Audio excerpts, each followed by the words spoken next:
अस्सलाम वालेकुम एवरीवन। आज हम एक बहुत इंपॉर्टेंट टॉपिक के बारे में पढ़ेंगे जो कि है Spiro vena cava. Spiro vena cava और निफिया वेना केवा ये दोनों topic paper point of view से बहुत इंपॉर्टेंट है। इन टॉपिक को स्किप मत कीजिएगा और अगर आप लोग मेरे चैनल पे नए हैं तो मेरे चैनल को सब्सक्राइब कर लीजिएगा ताकि हर नई आने वाली वीडियो आपको मिल सके। बिना टाइम को वेस्ट किए हम अपने टॉपिक को स्टार्ट करते हैं। स्पीरो वेना केवा की बात करें तो स्पीरो वेना केवा हमारी बॉडी की लार्जेस्ट वेन में से एक वेन है जो कि हमारी अपर बॉडी का डीऑक्सीनेटेड ब्लड जो है वो कैरी करती है और उसको हार्ट में डाल देती है। इन्फीरियर वेना केवा का काम ये होता है कि उसने डीऑक्सीनेटेड ब्लड लोअर बॉडी का लेना होता है और उसको हार्ट में लाकर ड्रेन कर देना होता है। और अगर आप लोग इन्फीरियर वेना केवा के ऊपर डिटेल वीडियो देखना चाहते हैं तो जो मेरी रिसेंट वीडियो है वो इन्फीरियर वेना केवा पे ही है, तो आप उसे जाके देख सकते हैं। स्पीरो वेना केवा और इन्फीरियर वेना केवा को पढ़ने से पहले यहाँ पर एक और बात के बारे में बताया हुआ है जो कि उन्होंने कहा कि एयोर्टा और जो पल्मोनरी ट्रंक होते हैं ये दो एग्जिट चैनल होते हैं जो हार्ट से निकल रहे होते हैं। इस बात का क्या मतलब है? ये एक छोटा सा कॉन्सेप्ट है जो कि मैं आपको बताती हूँ तो आपको समझ आ जाएगा। ये देखें, ये है हमारा हार्ट। हमारे हार्ट के 4 चैम्बर्स होते हैं जिसमें से ये है right atrium, left atrium, right ventricle और लेफ्ट वेंट्रिकल। जो हमारे पास इन्फीरियर वेना केवा है और जो हमारा सुपीरियर वेना केवा है ये क्या करते हैं, ये डीऑक्सीनेटेड ब्लड को राइट एट्रियम में लेके आते हैं। जैसे ही डीऑक्सीनेटेड ब्लड राइट एट्रियम में आएगा तो राइट एट्रियम से वही डीऑक्सीनेटेड ब्लड चला जाएगा लेफ्ट वेंट्रिकल में। जैसे ही वो ब्लड लेफ्ट वेंट्रिकल में आएगा तो लेफ्ट वेंट्रिकल से एक एग्जिट चैनल निकलेगा जिसको हम कहते हैं पल्मोनरी ट्रंक। पल्मोनरी ट्रंक क्या करेगा, वो ब्लड को डाल देगा लंग्स में। लंग्स क्या करेंगे, डीऑक्सीनेटेड ब्लड को ऑक्सीनेटेड कर कर उसको लेफ्ट एट्रियम में डालेंगे। लेफ्ट एट्रियम में जब ऑक्सीनेटेड ब्लड आ जाएगा तो लेफ्ट एट्रियम से वो ऑक्सीनेटेड ब्लड लेफ्ट वेंट्रिकल में जाएगा। जैसे ही लेफ्ट वेंट्रिकल में ऑक्सीनेटेड ब्लड आ गया, वो ऑक्सीनेटेड ब्लड एक और एग्जिट चैनल के through out the body distribute होती है जिसको हम कहते हैं एयोर्टा। क्या कॉन्सेप्ट था, मैं आपको रिपीट कर रही हूँ। उन्होंने कहा है कि जो हमारे पास इन्फीरियर वेना केवा और जो सुपीरियर वेना केवा होते हैं ये हमारी बॉडी का अपर और लोअर बॉडी का डीऑक्सीनेटेड ब्लड को राइट एट्रियम के अंदर लाकर ड्रेन कर देते हैं। जैसे ही ब्लड राइट एट्रियम में आएगा वो डीऑक्सीनेटेड ब्लड राइट वेंट्रिकल में चला जाएगा। राइट वेंट्रिकल से एक एग्जिट चैनल निकलता है जिसको हम क्या कहते हैं पल्मोनरी ट्रंक। पल्मोनरी ट्रंक के थ्रू डीऑक्सीनेटेड ब्लड लंग्स में चला जाएगा। लंग्स क्या करेंगे, उस डीऑक्सीनेटेड ब्लड में ऑक्सीजन ऐड करेंगे और उसको ऑक्सीनेटेड कर देंगे और वो ऑक्सीनेटेड ब्लड को ड्रेन करेगा लेफ्ट एट्रियम में। लेफ्ट एट्रियम से ऑक्सीनेटेड ब्लड लेफ्ट वेंट्रिकल में आएगा। जैसे ही ऑक्सीनेटेड ब्लड लेफ्ट वेंट्रिकल में आएगा तो लेफ्ट वेंट्रिकल से एक हमारे पास एग्जिट चैनल निकलेगा जिसको हम क्या कहते हैं एयोर्टा। एयोर्टा के थ्रू हमारे पास ऑक्सीनेटेड ब्लड हमारी थ्रू द बॉडी डिस्ट्रीब्यूट हो जाएगा। ये याद रखिएगा, हमारी बॉडी को ऑक्सीनेटेड ब्लड की जरूरत होती है, डीऑक्सीनेटेड की ब्लड की जरूरत नहीं होती। जो ऑक्सीनेटेड ब्लड होता है वो हमारी बॉडी में जो डिस्ट्रीब्यूट होता है वो थ्रू अयोर्टा होता है। ठीक है, ये बहुत इंपॉर्टेंट पॉइंट है। बाजुकात एमसीक्यूज में भी पूछा जाता है कि oxygenated blood through out the body किस चीज़ से यानी किस पार्ट से डिस्ट्रीब्यूट हो रहा था, तो वो अयोर्टा होता है। ये छोटा सा कॉन्सेप्ट आपको समझ आ गया और अब हम पढ़ते हैं कि सुपीरियर वेना केवा की फॉर्मेशन क्या है। स्पीरो वेना केवा की फॉर्मेशन में उन्होंने ये कहा हुआ कि स्पीरो वेना केवा 2 वेन से मिलकर बनता है जो कि है राइट और लेफ्ट ब्रेकियोस्फेलिक वेन। राइट और लेफ्ट ब्रेकियोस्फेलिक वेन को हम इनोमिनेट वेन भी कहते हैं। इनोमिनेट वेन ये नाम बहुत कम यूज़ होता है लेकिन याद रखना फिर भी ज़रूरी है। बाजुकात के भी एमसीक्यूज में पूछा जा सकता है कि इनोमिनेट वेन किनको कहा जाता है, तो वो ब्रेकियोस्फेलिक वेन्स को कहते हैं। फिर उन्होंने कहा कि जो स्पीरो वेना केवा वो किनकी यूनियन से बनता है, राइट और लेफ्ट ब्रेकियोस्फेलिक वेन की यूनियन से बनता है। और ये इसकी जो जगह है वो ये होती है कि जो फर्स्ट राइट कोस्टल कार्टिलेज है ये उसके पीछे बन रहा होता है। अब इस बात का क्या मतलब है, ये आप डायग्राम देखेंगे तो आपको डायग्राम से सही पता चल जाएगा कि इस बात का क्या मतलब है। ये डायग्राम देखें,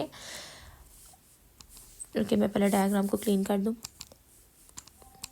ये है हमारे पास लेफ्ट ब्रेकियोस्फेलिक वेन ये वाली, और ये है हमारे पास राइट ब्रेकियोस्फेलिक वेन जो कि है ये वाली।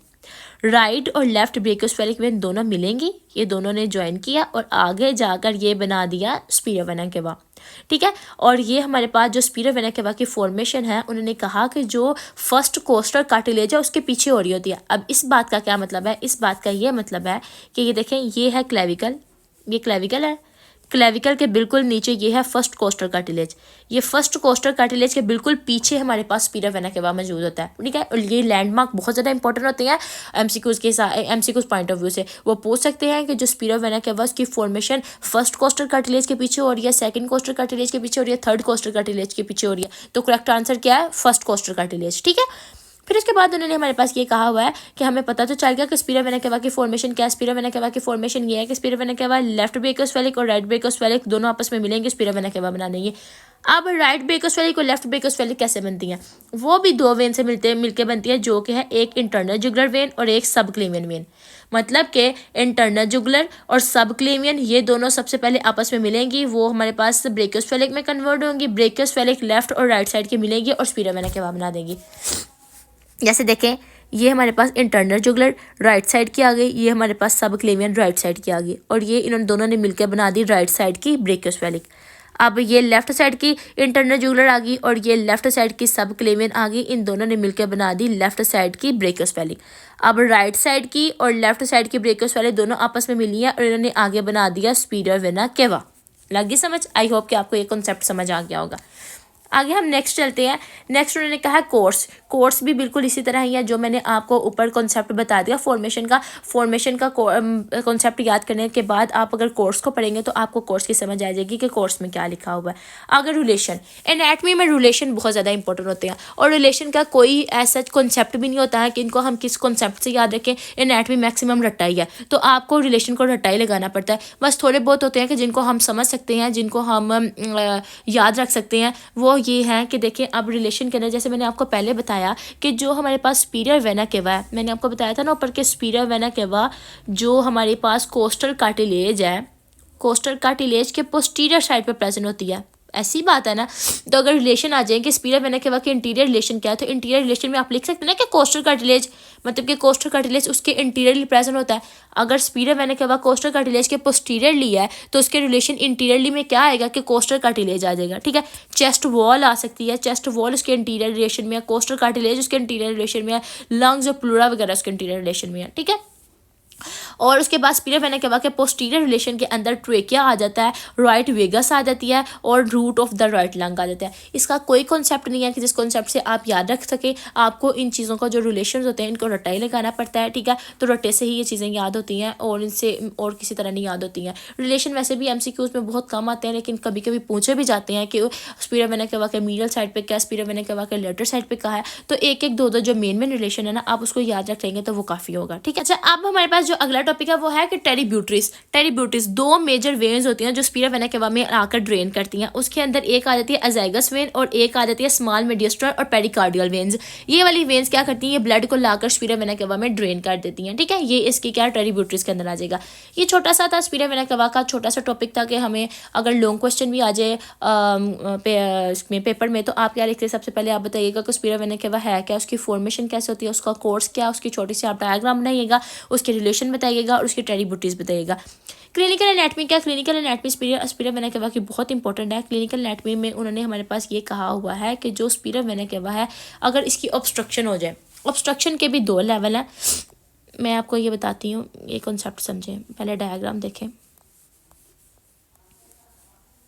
ये डायग्राम देखें, इस डायग्राम को मुझे पहले क्लीन करने दें। ये डायग्राम देखें, इस डायग्राम के अंदर मैंने आपको बताया कि टेरिब्यूटरीज क्या है, कि इसके अंदर एक तो अजाइगस वेन भी ड्रेन करती हैं और कुछ स्मॉल मीडियस्टर्नल वेन्स होती हैं या फिर पेरिकार्डियल वेन्स होती हैं, वो भी लाकर इसके अंदर ब्लड को ड्रेन करती हैं।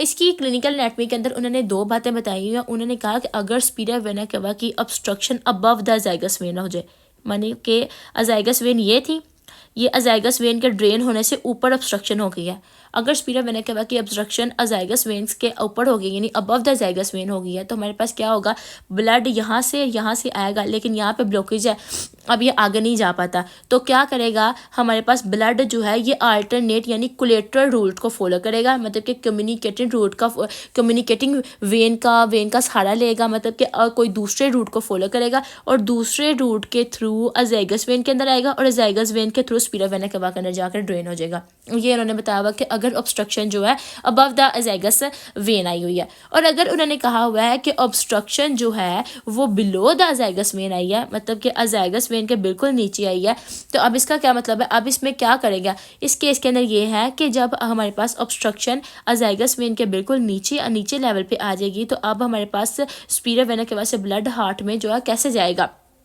अब तो कोई कोलेटरल रूट भी नहीं फॉलो हो सकता। पहले तो हम ये कहते कि ज़ाइगस वेन से ऊपर ऑब्स्ट्रक्शन थी, ब्लड आ रहा था लेकिन उसको ब्लॉकेज देख नहीं पा रही थी, तो क्या करा उसने कोलेटरल रूट को फॉलो किया। कोलेटरल रूट को फॉलो करता करता वो ज़ाइगस में आया। अज़ाइगस से आने के बाद उसने स्पीरा वेना केवा में चला गया, स्पीरा वेना केवा से हार्ट में चला गया। अब तो अज़ाइगस में भी नहीं आ सकता, अगर ब्लड अज़ाइगस में आएगा भी तो भी, क्योंकि ऑब्स्ट्रक्शन ही अज़ाइगस से आ गया। तो उस केस में ये होगा कि जो हमारे पास ब्लड है वो इन्फीरियर वेना केवा के थ्रू हमारे पास हमारे हार्ट में जाएगा। ठीक है, ये आपने दो बातें याद रखनी है। मैं आपको एक डायग्राम दिखाती हूँ, वो डायग्राम को देखिएगा। ये डायग्राम देखें, इसके अंदर पढ़े उन्होंने क्या कहा हुआ। उन्होंने कहा कि अगर ऑब्स्ट्रक्शन जो है वो above the opening of the azygos vein है, मतलब कि जो मैंने आपको बताया कि अज़ाइगस वेन से ये देखें, ये था हमारे पास स्पीरा वेना केवा, ठीक है, और यहाँ से अज़ाइगस वेन उसके अंदर ड्रेन कर दी, और अगर ओपनिंग जो है वो ज़ाइगस वेन से अबव थी, तो हमारे पास क्या था कि blood return through the azygos vein. Blood जो है वापस किसके थ्रू आ रहा था, अज़ाइगस वेन के थ्रू आ रहा था, और ब्लड स्पीरा वेना केवा के अंदर जा रहा था। फिर उन्होंने ये कहा हुआ था कि इस केस में ये होगा कि जब हमारे पास ऑब्स्ट्रक्शन अज़ाइगस वेन से ऊपर होगी तो जो हमारे पास सुपरफिशियल चस्ट वेन्स होती है ना वो डायलेट हो जाएंगी। ठीक है, और अगर हमारे पास obstruction below the azygos when होगी तो हमारे पास जो लोअर चस्ट वेन्स होंगे वो डायलेट हो जाएंगी। ठीक है, बाज़ औक़ात इनमें डिफरेंस भी आ सकता है कि अगर obstruction above the azygos when और अगर obstruction lower the azygos vein है तो दोनों में क्या डिफरेंस होगा, क्या क्या चेंजेस आएंगे। तो ये आपने याद रखना है कि अगर हमारे पास अबव द होगा तो हमारे पास क्या है कि चस्ट की जो सुपरफिशियल वेन्स है वो डायलेट हो जाएंगे, और अगर हमारे पास का लोअर द अज़ाइगस वेन होगा तो हमारे पास का लोअर जो एब्डोमेन वाला एरिया की वेन्स होंगी वो डायलेट हो जाएंगी, और जो ब्लड आएगा वो इन्फीरियर वेना केवा के थ्रू हमारी बॉडी के अंदर आएगा। ये था मेरा आज का छोटा सा टॉपिक। मिलते हैं नेक्स्ट वीडियो में, तब तक अपना ख्याल रखिएगा।